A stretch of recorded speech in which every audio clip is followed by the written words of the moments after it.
Well, hey, boy howdy, boys and girls, men and women of all ages and walks of life. Welcome once to the building side of the garage here at Randy's Guitar Shop. Well, welcome here, guys. And today, what I've decided to do, I've been looking over my analytics. I was on a trip for a while, a vacation, and I kind of got into watching the analytics on the whole YouTube thing. And it seems that an awful lot of folks that watch this particular channel anyways, they don't know what I built through the last couple of years. So they kind of see the newer stuff, maybe go back a video or two, but then they watch forward. Anyways, guys, I hope this doesn't bore you to death. By the way, that's number 21 on my loop pedal that I made for your listening and dining pleasure, of course. So we'll get right into it. I'll start with number 1 and just go through them all, bring them up, show them to you, and I hope you enjoy it, because I think that a lot of people haven't seen a lot of the guitars I made. Now, these are guitar kits. They're like a model car kit. I am not a luthier. I don't do all kinds of fancy stuff.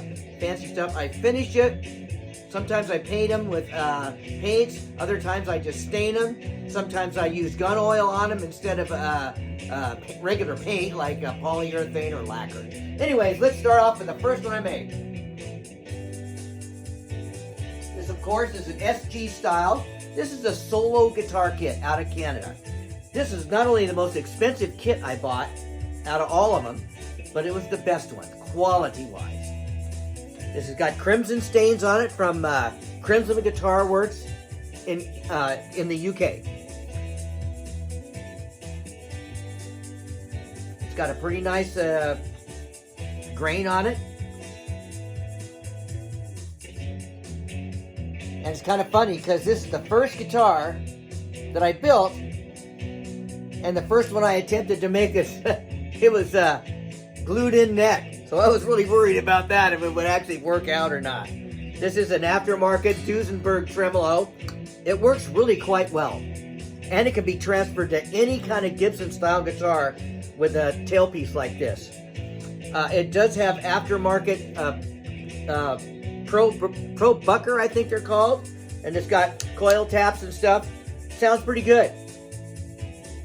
But, you know, after I played this a long time, and like I said, a lot of these guitars that I built were guitars that I never had or couldn't afford to buy when I was a practicing, you know, like they say, starving musician.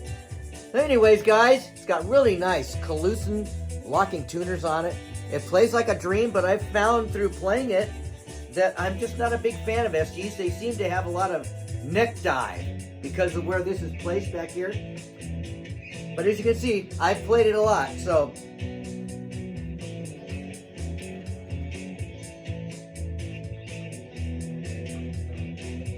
This is the second one I built.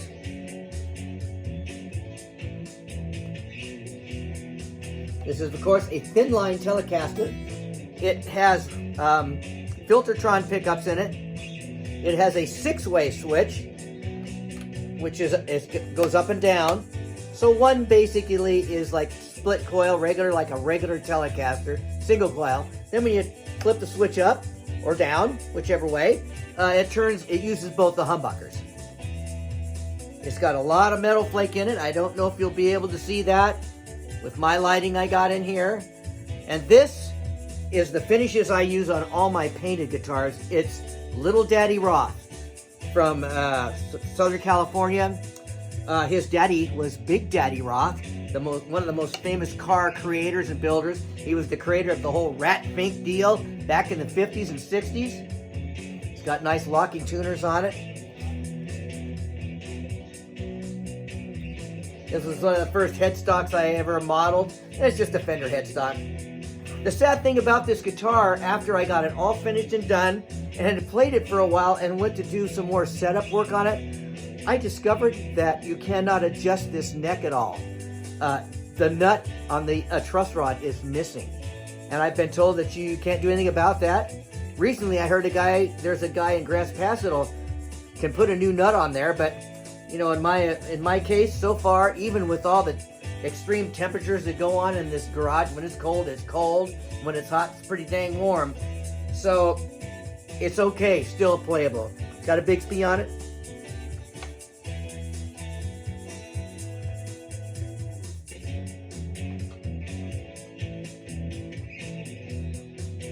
Now this is the first offset style guitar I built, Fender style. You will not see the metal flake in this. It's got a lot of flake in it, but it's pretty buried in this wine red candy color on the top. This is another regular kit neck. It's got locking tuners.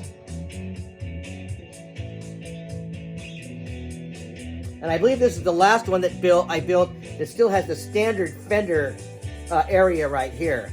After a while, I started cutting these down like a lot of Fenders have nowadays. And I ended up having these cool plates made, engraved. Now this is way different. I cut this body way down because I'm a little guy. And I don't like these big humongous guitars on me. Anyways, I did remodel and make this pick guard. It's got 3 pickups in it. This has a 10-way switch. It flips up and down. So basically it's a Strat in one condition. Then when you flip it up, it starts doing all kinds of different combinations of pickups and sometimes makes them humbucking. And it's got an aftermarket tremolo with a big block on it. So this is the only maple fretboard guitar I have right now. The other one I'll talk to you about later.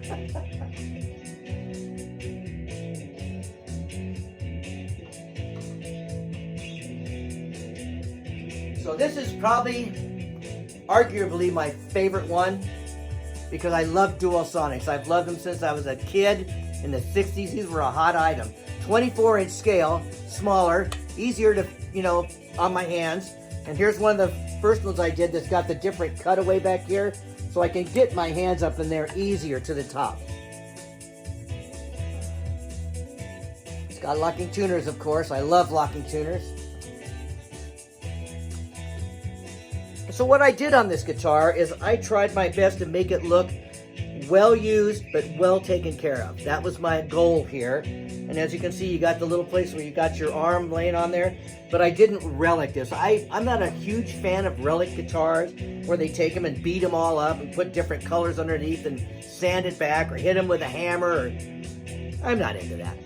But I thought it turned out pretty well for what I was trying to do. And by the way, I built another one at the same time when I built this one that was all metal flake green. And it has a maple fretboard, and I gave that to my son. So we kind of got sort of matching guitars.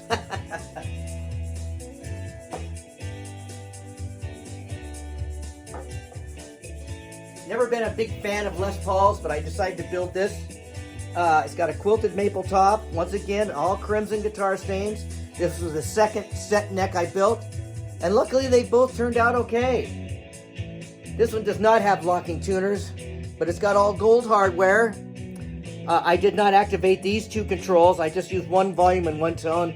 That's just the kind of guy I am, And to be honest, I built this kind of with my wife in mind. She's a purple person, and she holds her breath a lot. Anyways, but I ended up buying her a Taylor Koa acoustic a while back, and that's kind of a lot nicer than this. So this stays out here in the garage with me, and I play it pretty often. It sounds great. It has the stock pickups. I just replaced the gold hardware on it.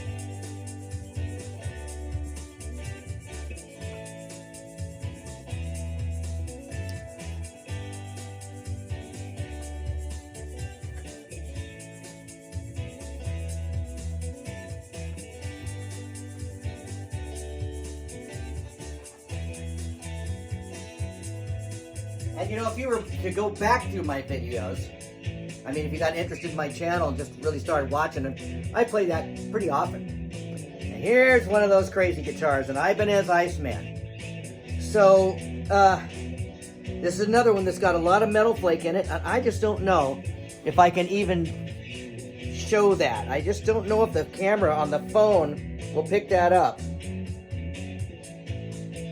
And here I go sticking this in front of the camera. I'm such a great YouTuber. It's got abalone inserts on my controls. It's got that other cutaway on the back. Got my plate on it. It does have locking tuners. It plays great. These are aftermarket pickups, and these are real cool aftermarket see-through blue pickup rings. And what I tried to do with this is, you know, a lot of these Icemen are black. They got white ones too, but they got black ones. They got sunburst ones. But I tried to make this look like ice. You know, when you look at ice, when we went to glaciers when I was a kid with my parents, ice a lot of times is white, but it also has kind of a bluish tint to it. So that's what I tried to do with this. I kind of pulled it off. And this is supposed to have 4 controls too, but I covered those holes. This guitar works really well. I just don't play it a lot because it's big and it's honestly not my style of a guitar, but I kind of always wanted one.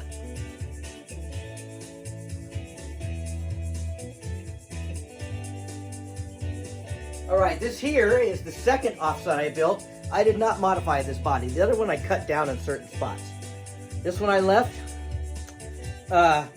This is a great guitar. In fact, this is the last guitar I used at a jam session. As you can see, it's missing a string because I broke it at the very last chorus on the song. It's actually one of the songs that I wrote, and it was kind of funny breaking that string at the very end. So anyways, guys, this is the first of the fancy pick guards. I make a lot of pick guards myself, but this guy out of Canada will make custom pick guards. So you have to send him a template, and then he's got literally hundreds and hundreds of styles. Everything from crocodile to bomber girls to Jesus, you name it, it's got it. So I was pretty thrilled with this look. And this, I did replace this with a true Fender tailpiece. Didn't have that, it had a real cheap one. It's got nice locking tuners, and it's got the Vine of Life inlay on the fretboard. It plays great, it sounds great. This also has the 10-way switch. And this one's pretty good. I play this reasonably often.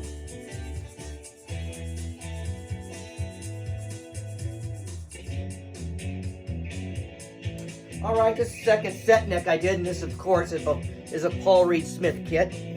It's another kit that my kid has already dibbed. I don't know what's up with that. Anyways, it's got a flame maple top. Stunning stains out of Canada, the UK, of course. It's got the bird things on the old fretboard. Locking tuners. These are called lumberbuckers, and I don't see them anymore, but I'm sure they're still around. I got these, and this is actual real true wood on the top, not plastic. And I built these little wooden pickup rings for it. It's got kind of cool looking inlaid knobs on it. Anyways, this is a nice guitar. I play it pretty often. And it's lightweight.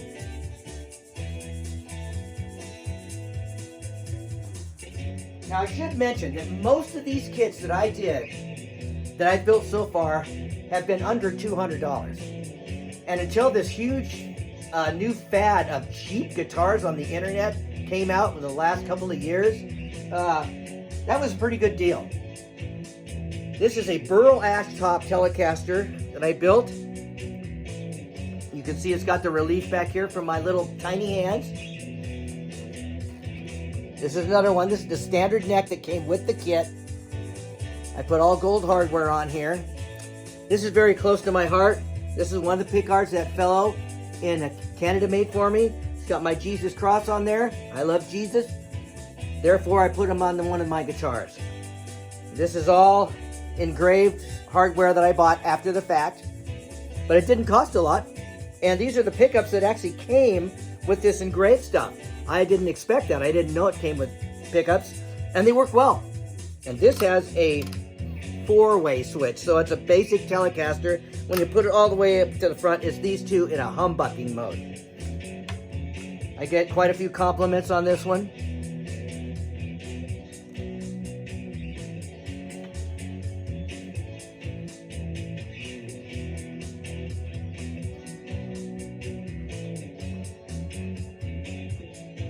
Oh boy, here we go again, guys. Another dual sonic.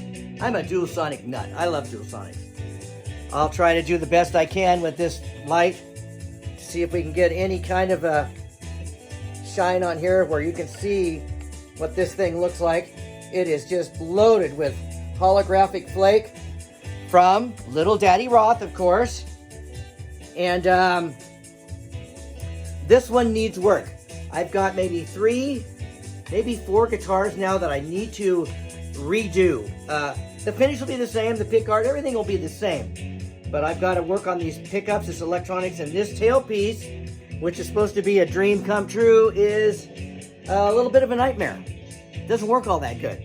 So I'll have to, figure that out and see how I can redo that. It'll probably be something to do with this here, this tailpiece here. This also has the 10-way switch, which I honestly have found that I'm not in true love with.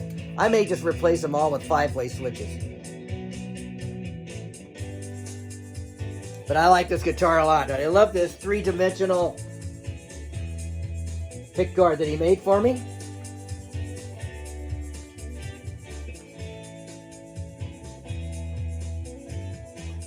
Now this Strat, I call this the Red Barn Strat.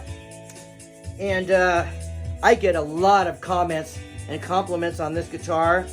I tried to make it look like a guy found an old barn door and made a guitar out of it. An old red barn. This is a Sapele top. And it's once again crimson stains, cherry.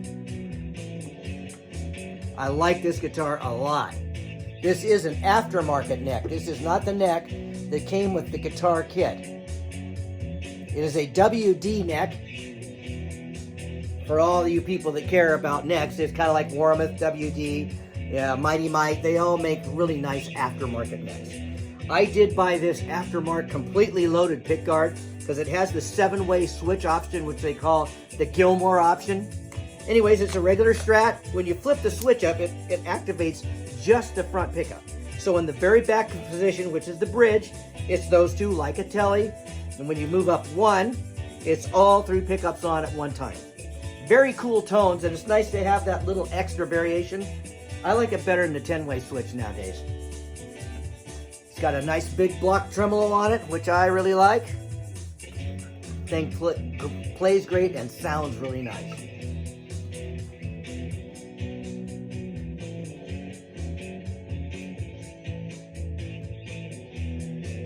Okay, this thing ain't got no strings on it. Why am I showing this to you? Anyways, I'm in the throes of rebuild. Here's another one that's going to be rebuilt. It's not going to be refinished or anything, but it's got a bunch of issues I have to address and fix. So further on down the road here, we're going to fix this puppy up. This was a Harley Benton PRS kit, and you probably can't tell, but I really dug these out more than they normally are on a regular one, these reliefs. And I had the great Steve Spalding, the luthier to the stars, who was my tech guy and my rebuild guy for decades, starting in the early 80s. He routed out a real perfect hole there for this 3rd pickup, because the kits didn't come with that. But it's got a really nice aftermarket tremolo on it, abalone knobs.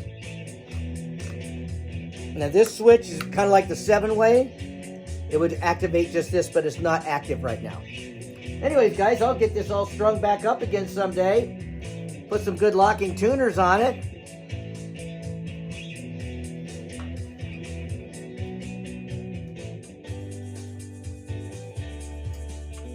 And if you've been watching my channel lately, you probably have seen this one. This is the latest actual guitar kit that I finished.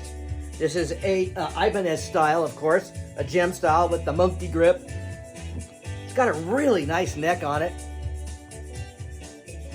And this is all stock. Everything on this kit came with the kit. There's no aftermarket stuff on it at all. And the reason this has to be rebuilt, you ask yourself? Because this thing, which is an Ibanez licensed Floyd Rose, double locking, of course, it locks up here and down here. It doesn't work at all. It's terrible.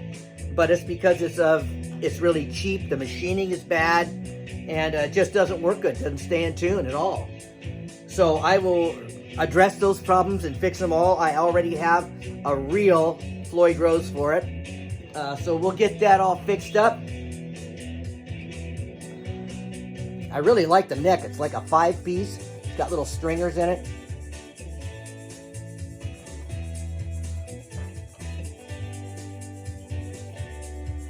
and it's very lightweight. It's fun to play.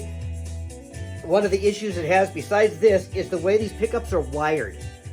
Normally, you know, when you have the 2 or the 4 position on Strat, it has that bell tone. Well, for some reason, the way this is wired, they wired it so it's out of phase. So it like has half the output, and it sounds like a tin can. We're gonna have to fix that because you don't want to see me playing a tin can.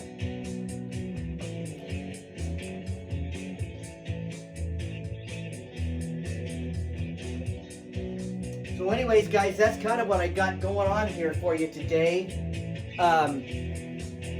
And also, if you like basses, I built a bass for the guy that played bass in almost every band I was ever in since starting in 1980. And I love the guy to death. He's a wonderful guy.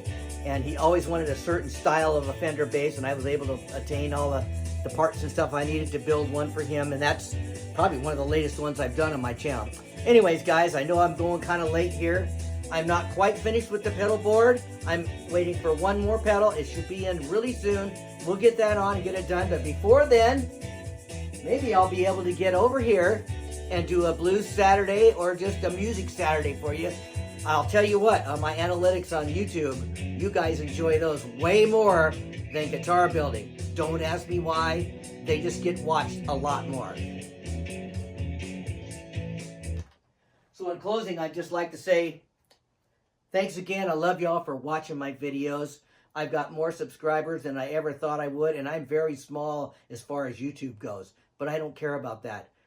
It's just a hobby for me. I'm not trying to make a living. I don't ever want to be monetized or anything.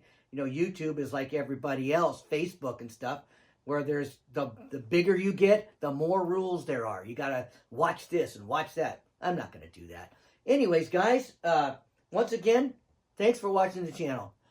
And don't forget, I just want to leave you what I usually leave you with, and that's please pray for your country. Whatever country it is, our thoughts and our prayers need to go to the Father to help us try our best to get our country back on track.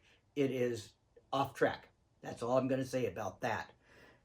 So don't forget to pray for the world. Once again, your thoughts and your prayers need to go to the Father. Anybody that has their eyes open and their ears open knows that this world is in incredible turmoil. It's always had turmoil, but right now we're getting into a whole new thing. And read your Bible and you'll figure it out. And don't forget to pray for your friends, your neighbors, and loved ones that need medical attention. We've all got them, no matter our age. We all know somebody that needs our thoughts and our prayers to go to the Father for healing. I love you once again for watching my channel. Thanks so much. I will see you later in the next one, and we'll figure out what we're going to do. Bye-bye.